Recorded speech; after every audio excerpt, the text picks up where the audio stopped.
Hey, this is Joe Blasco for MUA TV's Who Is Show. And today we have master makeup artist to the stars, Mr. David Deleon. We're going to be right back with David right after this. Don't go away.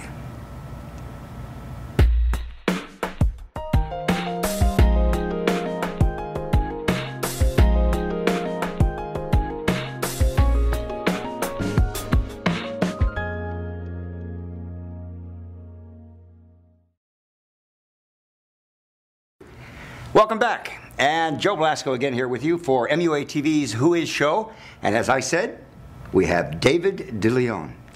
David. Hi, Joe. Thank you so much for being here with us today. David, you are so young and so accomplished. You've done so much. But before we begin talking about your career, let's talk a little bit about you. Okay. Where are you from? I am from Orange County, California.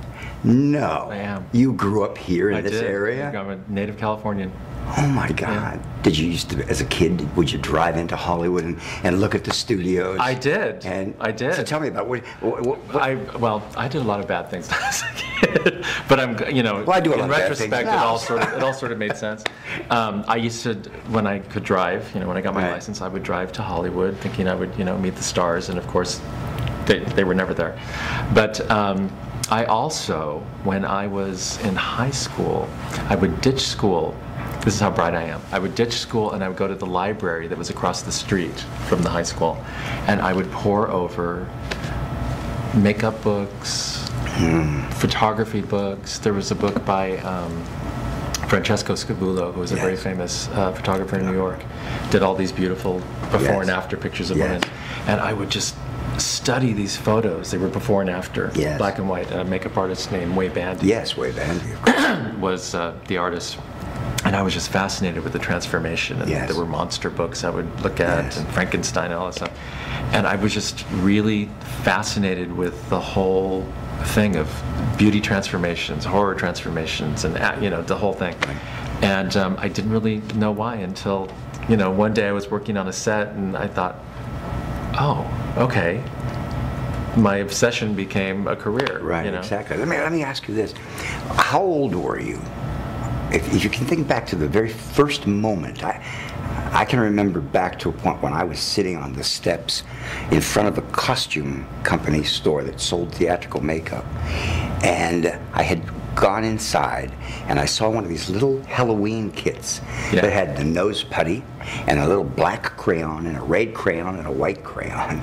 And it was like, wow, what is this? Check this out. And I had pictures of somebody painting their own face, And it was at that moment that I realized that this existed, this art form. And it fascinated me because it had the before and after shots. What was your very first moment as a child when you realized that you were fascinated by makeup artistry? Well, of course, Halloween. Every Halloween, I was always a vampire. I was terrified of vampires because when I was a little kid, there was a show called Dark Shadows. Oh, yes. That was a soap opera, daytime soap opera. It was out of New York. And they had a vampire on the show. Yeah. And I would, run home every day and watch it, and I was terrified. It scared the heck out of me. But you enjoyed it. But I loved it. Right. And so every Halloween, I was a vampire, and I always had a little trickle of blood, and little teeth, and the whole thing. And so, again, it was always something I loved. I loved to play, that character, and, the whole thing. And when I was in high school, I actually did makeup. I was roped into doing makeup for a production of Our Town. And I had to age, 16-year-olds to look like 40 and 50-year-olds and the whole thing. And I didn't know what I was doing, but I knew it was really But you fun. were doing it. Yeah. Did you read Richard Corson's book? I didn't, but I read Vincent Kehoe's book, which was the technique of the professional makeup artist for film and television. Right. But it was too expensive for me to buy. I think it was at least $75. Yeah, at least. So I would go to the bookstore and I would visit it. I'd go once a week and I would just read a chapter and on whatever and just absorb it. Yeah, that's great. A lot of what I've learned was through osmosis, watching, And now you've done makeup for the book that Vincent Kehoe and I wrote. the first volume of The Professional Makeup Artist, which we've been selling now for about 3 years. Mr. Deleon, David Deleon, is one of the very talented guest makeup artists who contributed to the book that Vincent and I wrote. You could have knocked me over with a feather when I got invited to participate in that. Yeah, you did some beautiful work in that. Really beautiful work. I'd actually like to invite you to come back to MUA TV and to do some makeup for our thousands and thousands of viewers worldwide. You know what I love about this is that, and we were talking in the makeup room, is that this is not just a television broadcast that's local or even national. This is worldwide. So we are communicating now with the entire world population of makeup artists. Wow. The entire world population of makeup artists now know you. They know who David Deleon is. They see you, they're hearing you, they're understanding, your points of view. And this is, I think this is one of the greatest things, and I'm so pleased to be like pioneering this. I think that MUA TV is now permitting all those who are interested in makeup, either as fans or as potential students of makeup artistry, to know who the names are, who the people are behind the names that they see on the screen. Yeah. Can you imagine what it would have been like if you had been a kid, or when you were a kid and when I was a kid, to be able to turn on television? Of course, we didn't have computers then, but to turn on television and to be able to see an entire network completely dedicated to makeup artistry, to see Bill Tuttle talking, or Jack Pierce, or Jack Dawn, or Gordon Bow, to see these names, Perce Westmore, to see these names that you see only in print in the credits, but to see them actually talking and expressing their ideas and their viewpoints and showing their enthusiasm and their excitement about what they do and actually demonstrating makeup. How terrific would that have been? Amazing. How far along would we have been if we had had that then? What we had were the books.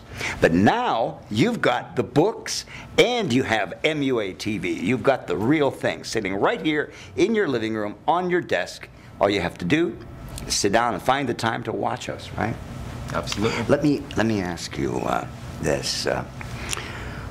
You grew up in Orange County, which is about, for all you people away from LA, and Orange County is what, about 25 miles southeast? Yeah. Southeast. Yeah. And who was, when you started discovering Hollywood makeup artists, was there any one makeup artist in particular that you kind of honed in on and you watched and you wanted desperately to be able to meet one day? Well, I think Dick Smith probably would have been at the top of the list. At the top of the list. Absolutely.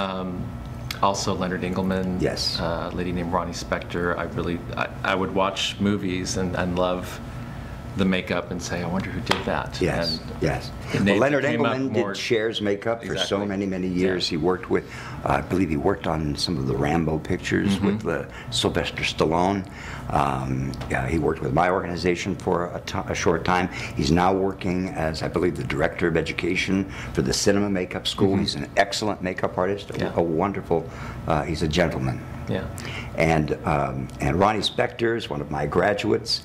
And there's so many graduates that are out there that sometimes I lose track. But you're not a graduate. I'm not. But you are a guest. David comes into the school and he does makeup for us. He is phenomenal with anything and everything that he does, whether it be beauty makeup or whether it be any of the character makeup. And we're always really grateful to have you come by when you do come by. Let's talk about Barbra Streisand. Can we? Can we talk about Barbra Streisand? Now, there aren't that many people that have the honor of working with Barbra, if I may call her by her first name. Sure. And I was actually working as an apprentice away from the studio. I wasn't part of the actual apprenticeship program that existed in the 60s.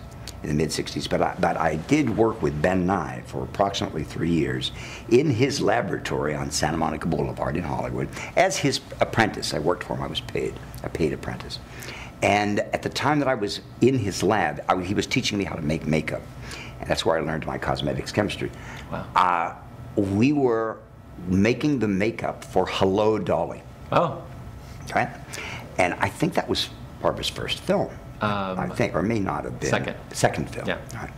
And I can remember mixing all of these paints and all of these, because these colors that we made for Hello, Dolly, because it was a period picture, were very pale, very light, very pristine, very clean. Very light beige, ivory toned actually, and we'd mix these colors and would put on there like Dolly highlight 1, Dolly shading 1, 2, or Dolly foundation medium or this and that. And I didn't really fully realize what I was doing. I was so young, and I mixed this stuff up. And then I went to see the movie Hello, Dolly. And I looked up on the screen, and I actually recognized the colors. Now, do you still have them? Oh yeah, I've got them in the museum. I'll show them to you.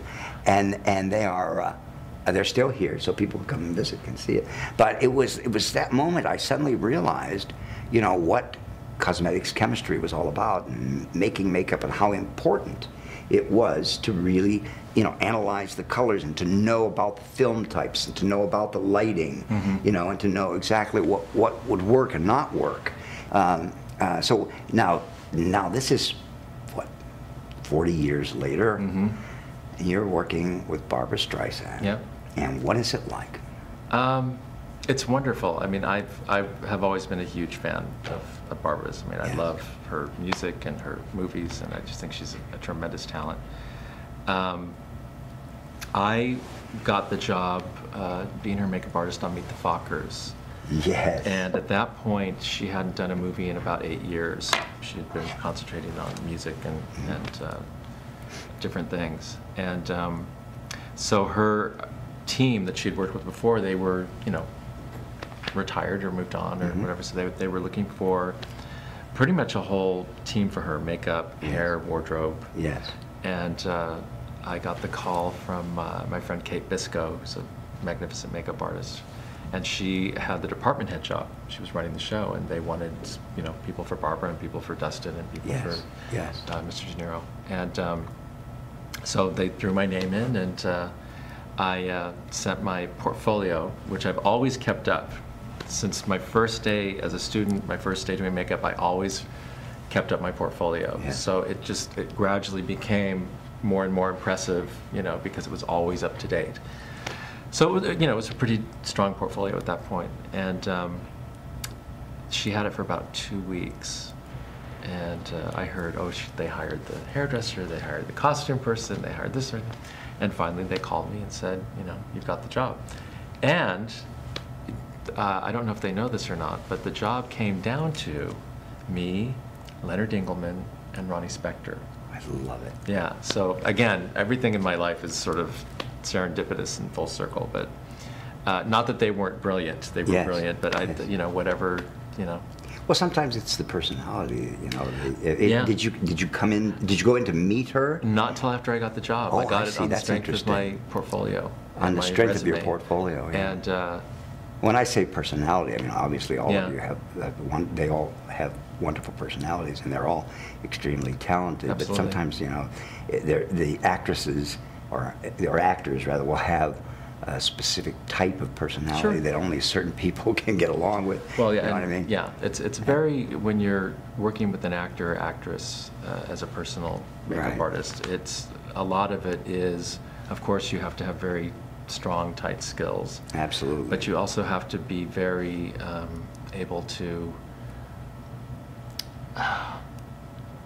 What we do is we prepare people to be on camera, right? And that's physical, and it's also emotional. Yes. So you've got to be very supportive and very calm and very, absolutely get them so where they're in a really good state to do what they do. So your personality obviously is a very large part of the entire situation, but you have to also be able to do a great makeup, because if you do a great makeup, then they emotionally are going to be on an alpha plane. Yeah. They're going to love what they see in the mirror. They're going to have the confidence that it takes to go out in front of the camera and to do a great job. I always tell students when I lecture, you don't want Barbra Streisand or Tom Cruise or any of the giant stars early in your career.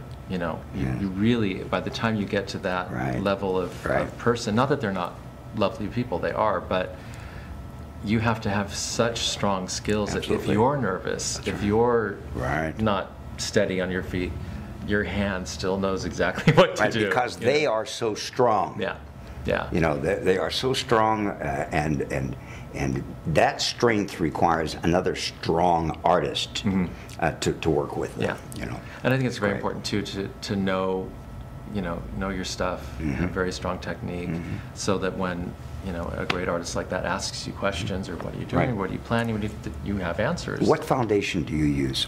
Let's talk about the products that Yeah. you use on Barbra Streisand. For the movie, it was very funny because she had always worn heavier foundations. This is for Meet the Fockers. Meet the Fockers, Yes. And the cameras now move much faster. They Yes. move at a much faster speed, so they pick up much more detail. Right. I'm going off, the top of my head, but it's the film. It's the yeah, film type. the film right? stock. So you can The have a emulsion. candle, Right. lit, and that can be a light source. now. Absolutely, right. Whereas in the old days, they almost blew everyone's features out, Right. so you had to paint back in a lot of Exactly. highlights and shadows and things, so that they had structure to their face. But at one point, I had her in a tinted moisturizer. Because we were doing tight close-ups. She has yes. beautiful skin. Yes. And it was a nice sort of veil for Yes. her skin. But it's if it's beautiful, you want to see it. Absolutely. So you don't need to hide it anymore. You don't No. need to cover it. And I can remember, using heavy, cake foundations and, for coverage and Yeah. for this and for that, and going darker, much, much darker, because the makeups were bombarded with so much light. yeah. But now the film stock itself, the chemical emulsions that make up each frame of film, those chemicals react to the light so quickly, that it picks up greater detail. And so everything reproduces much more accurately. It's like HD, high definition, yeah, absolutely. and but even more so in film. So you're absolutely right. You're lucky she's got great skin. beautiful skin. Yeah. Just beautiful skin. Yeah. What about eye makeup? Tell us about the products you use for eyes. when I met Barbra, And not only about the products that you use, everybody out there would love to know not only what products you use on Barbra Streisand, but also how you go about doing the application. What do you do first? What colors in the eyes? And is there anything special that definitely that needs to be done to her eyes differently than you would do to some other actor? well, someone like Barbra Streisand, like Sophia Loren, or any iconic lady like that, very early in their careers, they had a makeup set for them. Yes. By themselves, and usually a makeup person. Yes.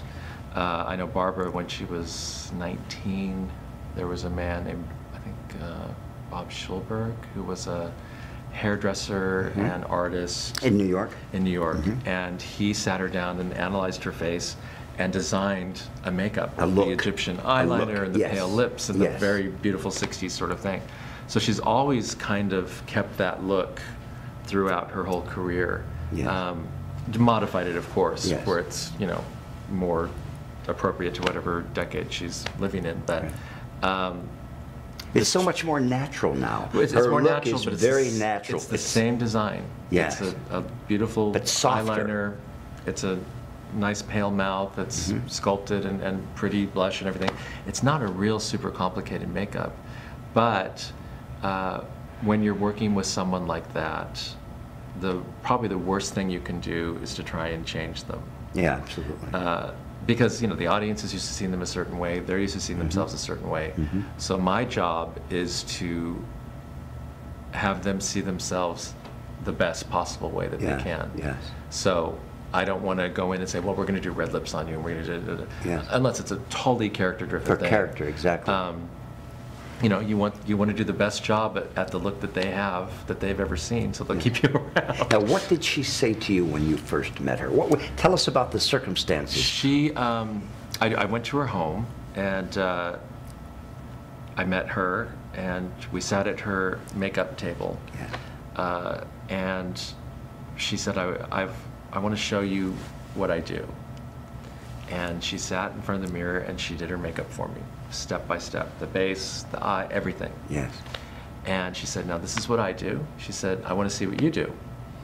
So I came back the next week with my makeup kit, and I made her up, and she was obviously pleased, obviously because I worked with her again, and we decided to sort of, you know, she would do part of it, I would do part of it, Yes. we'd do it together. Sometimes Yes. I'd do the whole thing. Well, what did it look like when she did it? It was beautiful. Like a street makeup, a makeup for street, or was she showing you how she did a film makeup? Yeah. Yeah. It's her makeup. And it really And what does products translate well. was she using? There was Estee Lauder, Senna. Lancome, Senna. Senna, which is a company based in Los Angeles. They Yes. do custom blend makeup, so Yes. she had some really beautiful different Yes. tones. That Liquids. were made for her. Liquid Yes. makeup. Liquid makeup. And we would do, you know, just a nice shimmery shadow on the lid, and a Yes. good, strong kind of winged out contour, Yes. and the eyeliner, which Yes. is a cake eyeliner. Yeah. It's not a real, like you said, it's Yeah. very natural, very pretty. It's not a super complicated makeup. Honestly, it's just well blended, yeah, because well applied. When I remember her from Funny Girl, you know, from Hello Dolly, I mean, from all the earlier films that she did. I think Don Cash, or one of the Cash brothers, they were doing, this fellow was doing her makeup. I think so. Or at least he started to do her makeup, and then someone else came in.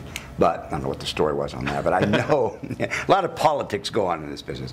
But I do know that whoever was working with her here in Hollywood really was having to follow a specific Yeah. look. Now, Yeah. now I know that look was created by the makeup artist you mentioned from Yeah. New York. Yeah. What is his name again? I believe it's Bob Schulberg. Schulberg. Yeah. Uh-huh. And then that look carried through on so many of Yes, her films. absolutely. Now, when I saw her on the film that you did with her, Meet the Folkers, I looked, and she looked so young and so smooth and so flawless and so natural.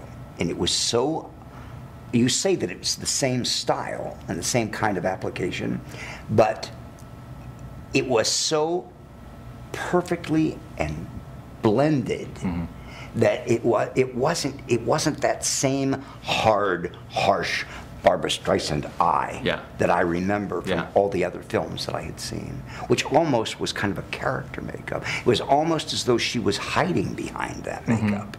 But now, with this more natural makeup, you got to see really how beautiful she is. You know, Absolutely. And I'm seeing that, and if you tell me if you agree or disagree, that it's important when you're working on mature women, as she is, that you don't want to use a lot of powder, you don't want to use heavy makeup, you don't want to overdo the eye makeup, and it's exactly what you did. You did a flawlessly beautiful natural makeup. thank you. Yeah, Thank you. I was very impressed with Well, it. I started, when I professionally started doing makeup, I started in salons. And so I did weddings and makeovers and makeup lessons. And Right. I had the opportunity to work with women of every age, Right. from teenage to grandmothers. So I really, and it was a Right. volume, you know, an amount. I worked with I Ida know Gray. where you're going. I know where he's going with this. Ida Gray in Beverly Hills. We both worked with, Yeah. you know where I started with Ida Gray? She had a small little makeup shop in the Beverly Wilshire Hotel. Yeah. When you walked, when you walked into the hotel, it was to the right. Now, you probably worked with her, because you're much younger than me. You worked with her when she was across the street from the Beverly Wilshire, right? Up the street? Yes. On the Yes. north side. Yep. Right. On Wilshire and Rodeo. Right. Tell me about your experiences with. I could tell you about mine, but it's not about me, and it's not about my experiences. You tell us. You tell the world about Ida Gray. Miss Gray was a cosmetician and chemist. Yes. And she had a line of products that a lot of them were natural-based Yes. products. A lot of skincare. There were Yes. masks, there were ampules, there were scrubs, there were, Yes. very much, pretty much ahead of her time. Did she have the Desquimalt peel? Yes. That was hers. Yeah. That was a Yeah, remarkable enzyme product. peels, Descamol peels. There was a lot of really. I used to use that to create like weathered effects and sunburn peeling skin. Yeah. Never mind, we won't go there. Go ahead. Exactly.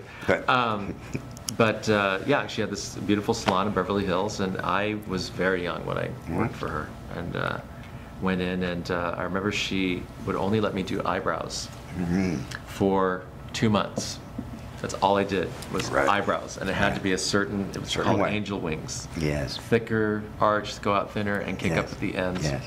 And that's all she would let me do. She said, "I know you know how to do makeup, but I want you to learn brows." Yes. So I learned brows. And you would fill it. She liked it all filled in, all Yeah. filled in. No, And- no individual little hairs or any. No. You know, it was all filled Yeah. in. You could almost take a template, and put a template on it. Just do this, and that was the kind of the look that she liked. Yeah. Was looking for. Yeah. I remember a makeup artist that worked there. At the time, she was a very strong woman with red auburn hair. I can't remember her name. Do you remember this artist? Was she German? No. Okay, there was a lady named so. Marion when I worked there. There was this tall, beautiful redhead lady that was. Did she have an accent? Yes. Yes. I don't think this woman had an accent. Yeah. But I can remember her watching me do my first test for her. Yeah. And when I did the makeup, and I've discussed this on one of the other interviews, where I did the makeup, highlighting and shading and all this and that, and she said, you see, he's from television. He's from television. He does all this highlighting and shading. And then when I went to do the eye makeup, I did a real soft, natural kind of nothing eye makeup that was real fine eye, like a clean beauty makeup. And she said, see, he's from television. That won't do. She was a character. Oh, she was wonderful. Yeah. And she says, "Oh, you're going to be my Pablo, Pablo from Redline." She says, "I'm going to teach you how to do eye makeup, And but now, did she do that with you? I mean, did she put you? She put you through 2 months. 2 months. 2 months of just eyebrows. Yeah. And then what? And then I graduated to makeup, and I would actually do her makeup. She would come in the morning, and she would put a mask on. She really trusted you. She'd have her hair done. I'd do her makeup. Yes. She'd have her nails done, and then she and her husband would go next door to what was the restaurant? There was a restaurant next door, and they would go for lunch. Yes. She was in her 80s at that point, see. and had gorgeous skin. Yeah. Beautiful skin. I worked with her 30 years before. Yeah. Outside of eyebrows, what did you learn from the lady politically about the industry? She was a great salesman. And she was always sort of ahead of her time. Like Yes. now I work with people and I see that sort of style, and it's like, wow, Miss Gray did that 20, 30 years ago. Right. She could sell anything to anyone. Yes. And, again, her products were great. Yes. But A lot of them were manufactured in France. yeah. And then there was also a company here in town that manufactured some of her liquid products, but they were all done to her specifications. And I can remember, her going down to this one company. I can't remember the name of it, but she would go down and she would talk to them. They would come sometimes to the salon, and they'd bring certain colors, and then she would mix them, and she'd say, "This is what I want," Yeah. But she knew exactly what she wanted Yeah, for that line. absolutely. She was amazing. Yeah. But I wasn't ready for sales. I'm not See? I'm not much of a salesman. Yeah. I don't like to, and that's, I guess, why I wasn't such a great success in salons. But I don't like to sell people things they don't Yeah, need. but see, when I went to her, it was kind of like a Band-Aid on my career. It was like a little, Yeah. it was like a bridge. Yeah. And I went and I worked there, and I thought, well, at least I'll be able to do makeup, right? Until I can get into ABC or CBS or whatnot, or films. And I honestly, when I was put through this vigorous training program of how to sell this product, sell, it kind of turned me off. Yeah. It was like, I want to do makeup. Exactly. I don't want to sell. Yeah. But then I realized as I got older, obviously, I now have a cosmetics line, how important how important, it is to be able to sell, especially when you've got a good product. Yeah. She was proud of her product. Absolutely. As I am of mine, and as others who own, Sure. cosmetic lines are proud of their products and their developments. So you do have to understand how to sell what you believe in. Yeah. Yeah, it was a great training ground. I mean, there were every ethnicity, every age Yes. would come through that door, Yes. and I learned, how to think on my feet, Yes. how to do corrective beauty makeup, how to do, so many different styles of makeup, and it was a great training ground. Yes. And I remember, I tell students this too, when I worked in salons, I worked also at a place called Christopher's Salon in Orange County, which is a very upscale, beautiful salon also. Whenever someone would sit in my chair, I would pretend they were somebody famous. Yes. It didn't matter who. I mean, I would pretend they were Julia Roberts or Marilyn Monroe or whatever. Any feature they had that looked like somebody, I would pretend. And what that does is it sort of, if Julia Roberts is sitting in your chair, your posture is a little bit better. Yeah. You're attentive. Yes. You're alert. And you're going to do the best possible job you can do. Yeah. You're not going to slough off. You're going to be the best professional that you can be. So by the time movie stars actually were sitting in my chair, I was ready. You had it down. I knew how to, Right. really how to do a great makeup, number one, and how to present and hold myself, Yes. So that people did feel comfortable around me. They did feel relaxed, and that they didn't have to worry about me. They just could focus on what they were doing, which is acting, which is, Yes. a tough job. Yes. See, I had to gradually evolve. Yeah. Because when I was at ABC Television, or at CBS, they would put dancers in my chair. Sure. And then if I did a really good job, and they recognized that, or if an actress or actor, as we say now, I'm dating myself. I still like actors. I'm dating myself. I do too. and would go to the department head and say, I've been watching him do the dancers' makeups, and I'd really like him to do my makeup. Mm-hmm. So then I would gradually elevate, from one level to the next level to the next level. But what you did that's fascinating. Yeah. That's terrific. That's great. And one thing about working at the Ida Gray Salon and working in any top salon, I think, is that, especially if it's a top salon, a high-rated salon, you're going to be making up women that are, of high society, the elite of the community. Yeah. And especially in Beverly Hills. Yes. And you are going to be very up celebrities Yes. as well, because she was very famous, Ida Gray. There's a very funny story, though. Madonna came, this was in the 80s. Madonna came in the salon, and I think she got a facial done or something, and was going up to the counter to pay her bill, and Miss Gray was up there. And she said, I need to see some ID. And Madonna said, I'm Madonna. And she said, I'm not a fan. I need to see some ID. So she was kind of tough, but I mean, she had She people, was tough. like Marlene Dietrich, and huge, I worked with Marlene huge Dietrich stars once, came through yes, that yes. place. So Yes, she was there. Marlene Dietrich, she was something. There were all of the elite, all of the biggest stars, celebrities of Hollywood, in Beverly Hills. And I'm not talking just about people who were gracing the silver screen or who were television celebrities. I'm talking about the wives of bankers and the wives of, the studio moguls would go to Ida Gray. absolutely. Oh, yeah. Yeah. So again, it was a great training ground. It toughened me up, and it. Right. How long were you there?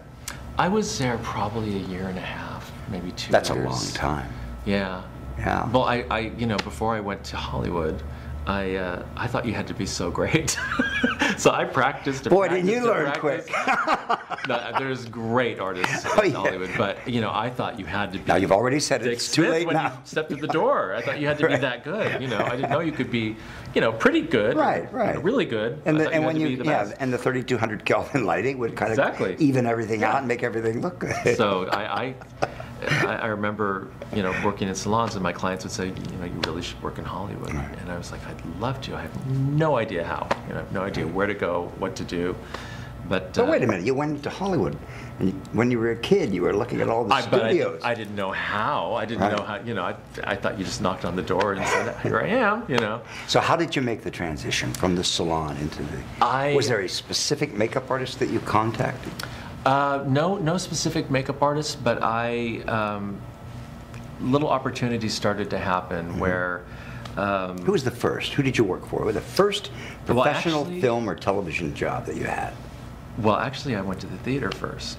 You did? I went from salons to the theater, and I was the makeup artist at Long Beach Civic Light Opera, and I designed Follies, Stephen Sondheim's Follies, and La Cage aux Folles. Yes. And that sort of that was the first professional show jobs that I had, which were thrilling. And then from there... If you were working at La Cage aux Folles, you were working with my products. I was.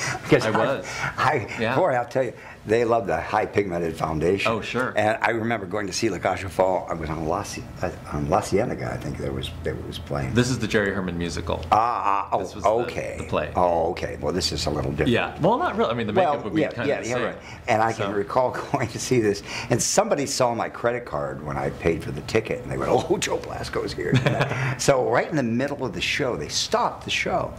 And they turned and they put the spotlight on me, and they say, or they put the spotlight on the person who's the host of the show. And they said, we'd like to, at this moment, introduce someone without this man, none of us would be who we are. Of course, La Cage aux Folles, right? And I thought, oh, God, no, not this. And they put the spotlight on me, and I had to stand up. And they said, Mr. Joe Blasco, the man who makes all the makeup we use.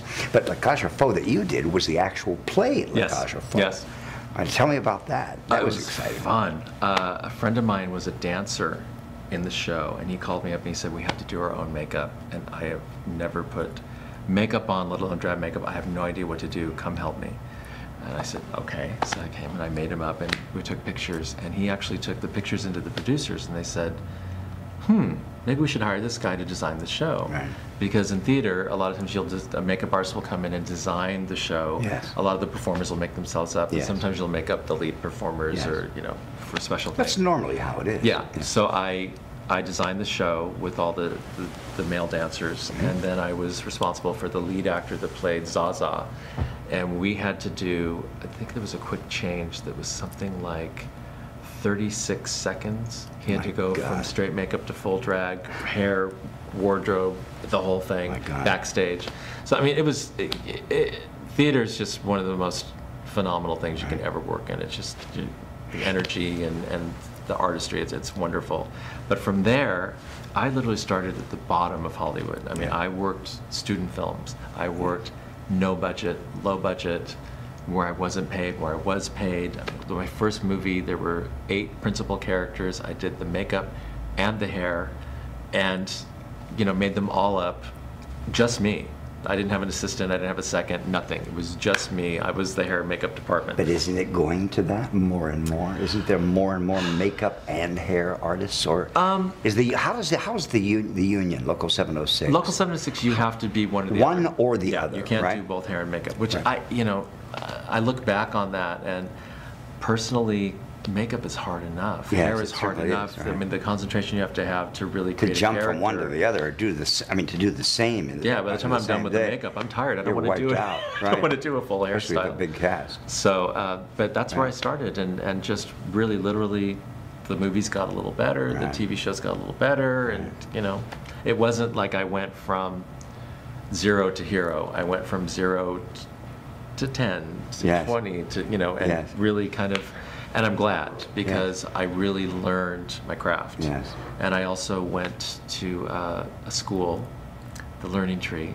The Learning Tree? The Learning Tree. I don't know why I chose the Learning Tree and not this school, but anyways, it was fine. It was great. And I met. Well, obviously you did pretty darn good. Well, I met Todd McIntosh. All about, we're going to be, Todd McIntosh is going to be on our show as well. He was one of my instructors, and he's a genius. And you worked with Todd on Buffy the Vampire Slayer, did you not? I did. I day played on Buffy. I actually did the show Angel, which was a spin-off of Buffy the Vampire Slayer. I see. The first 2 seasons. I see. And that was my first big TV show, and by big, I mean, long hours. So you met Todd at the Learning Tree, Yeah. and he said, "Hey kid, Yeah. I really like what I see. You got Yeah. talent. Yeah. Why don't you come work for me?"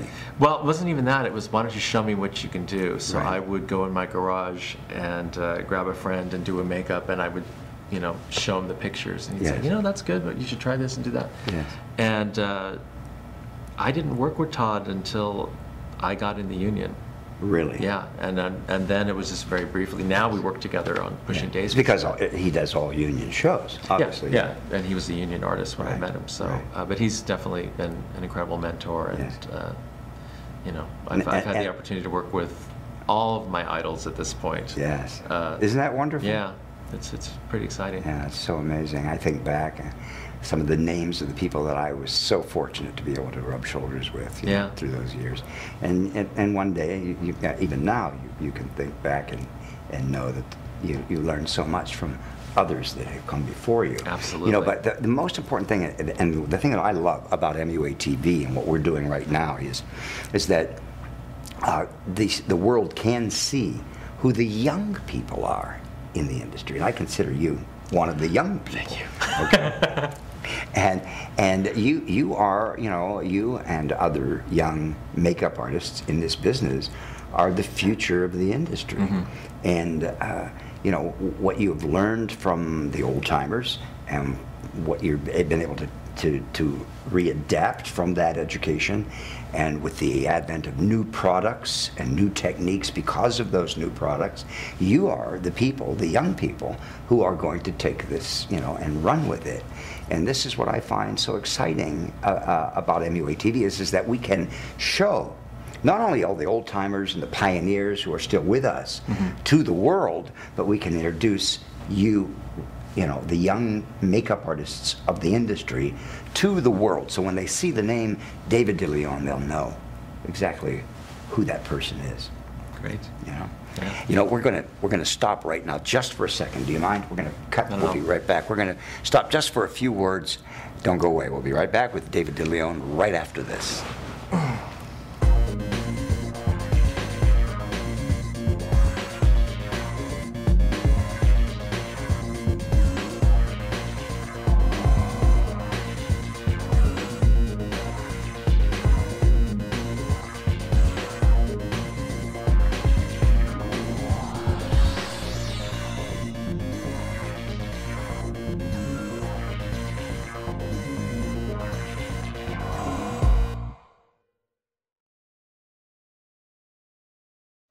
This is Joe Blasco. Welcome back. We are visiting with Mr. David Deleon. David, this has been such a great interview. Thank you. You are so It's been so interesting. fun. Yeah, it has.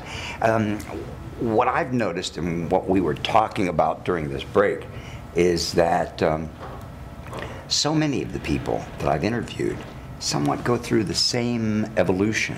Mm-hmm. And you said it's because... Well, I think it means more to you if you've had sort of a long road. Right. First of all, it really does solidify your skills. Yes. Number one, you can't do great makeup right out the gate. Yes, Even if you're talented, you but can't. Don't you think, and this is what I understood from what you said, that it's if you love it, Yeah. if you love the art of makeup, and I can remember when I was a kid, I lived and breathed makeup. Mm-hmm. I didn't know, because I was from this little farm town, I didn't know that the Richard Corson stage makeup book could be bought. All right, I didn't know that there were bookstores. There were no bookstores in the city I grew up in. No. Just a library. Yeah. And I thought, oh, this book, Stage Makeup, Richard Corson. What's going to happen when I graduate from this school? I was at junior high school. I found it in the library. When I leave and I have to go to the high school, well, maybe it'll be in that library. But then what's going to happen when I graduate? I'm not going to have this book. So what I did as a kid, and I ended up one time telling Richard Corson this. Oh, what a great moment that was. And telling him that I literally would hide the Richard Corson stage makeup book, because it was a small book. Mm. I would hide it within the confines of my larger geography book. And I would hold the geography book up like this, and I would have the Richard Corson book in the geography book. Yeah. So all through my geography class was my makeup. That was my makeup class. And what I did was I actually copied and I drew. I drew every picture of all of the charts, like the noses, the different kinds of noses, and the charts of the facial planes, and the aging charts and all this and that. And I drew them all, and I showed them to him. And I said, "Look at this, Richard. I didn't know that I could buy your book, and I was so in love with it, and I didn't want to lose the book, so that I copied everything. I actually drew everything." I used to always draw. I used to draw faces in school. I would just draw them, and sometimes add makeup and add things, but I was always really fascinated with faces. Absolutely, absolutely. So, well, what are you working on now? I'm working on Pushing Daisies. Pushing Daisies. Yeah, I love it. Yeah, it's a great show. Oh, it's great. Tell us about it. How did you get this job? Well, I was doing a movie in Vancouver with Sarah Michelle Gellar, and I was her makeup artist on that. And there was a man named Lee Pace who was the lead actor. And he said to Sarah and I did this pilot for this show. I want to show it to you guys. I think it's really going to be good. And so he showed us the pilot, and I was just blown away. It's unlike anything it's very that's unique. Ever been on television or is on television. It's it's rich and beautiful and vibrant and Technicolor colors, and we're doing period. Everything we do is period based. So our lead girl is in the 1960s, and her aunts are the 1930s and the 1950s, and we kind of mix it all up. Isn't that fun? To make it sort of timeless looking. But anyway, so he showed us this pilot. I was blown away, and I said, I really would love to work on this.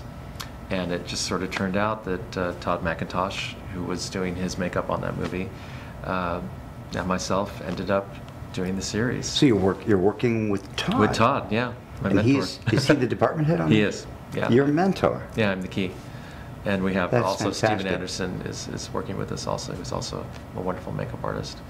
And it's playtime every day. We're just doing beautiful glamour makeups and effects makeups and characters. And what time do you start in the morning?